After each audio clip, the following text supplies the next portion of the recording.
Maqaan koo Zawuduu Ilmaan jedhama. Farm maanaajara damee horsiisa lukkuu kanaatiif akkasumas ogeessa horsiisa lukkuuti. Haalli waliigala mooraa kana keessa jiru dhaabbata investmentii guruupii jalatti giddugala horsiisa lukkuu investmentii guruupii damee agro enterpiraayisii jedhama.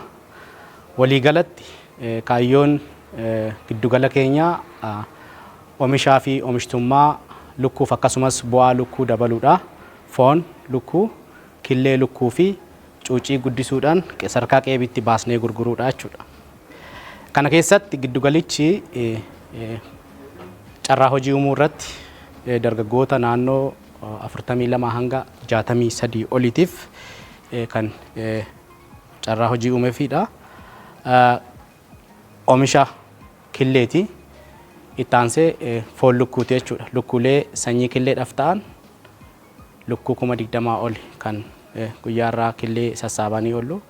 Lukkuu foonis akkasumatti gurgurree kaalaandara gurguddaa irratti yeroo ayyaanni gurguddaan biyyattii jiru, ayyaana musliimaa kan kiristaanaa fi kan warra biroos yoo jiru, waggaatti si'a 3 ol magaalaatti baasnaa jechuudha. Iddoo gurgurtaa mataa keenyaa qabna.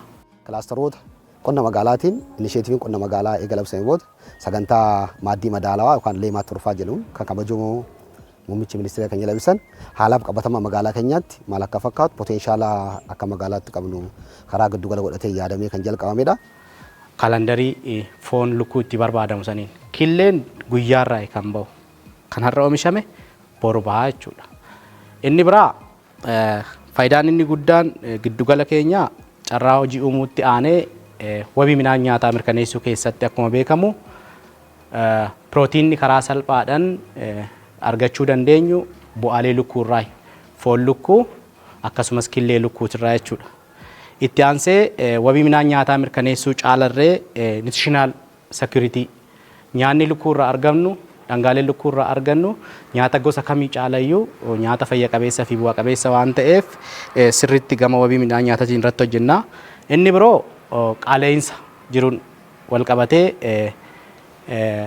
gabaa tasgabbeessuu keessatti fakkeenyaaf akka dhaabbata kanaatti lukkuun killeedha. Oomisha killeef ooltu killeen egaa sassaabamee mana kuusaa keenyatti galeen booda haala gabaa yeroo kana jirurraa parsantii 25 hanga 30 gad buusuudhaan gurguraa jechuudha.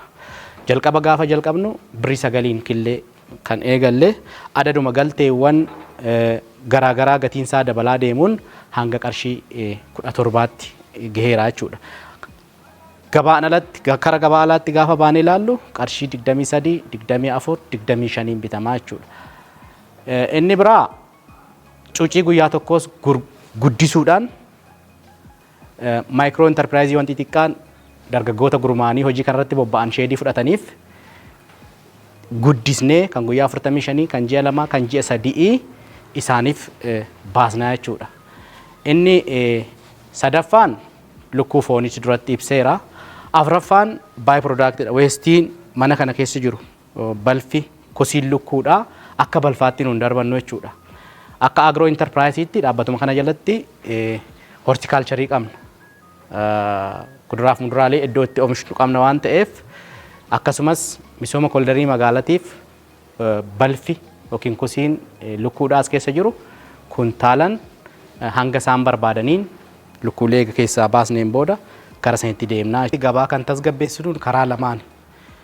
Tokko oomisha gahaa ta'e sirriitti dhiyeessuudhaan inni biraa immoo oomisha dhiyeessinu sun hanqinni hoo hin jiraatullee ta'e gatii gad buusuudhaan kan inni jennu jechuudha.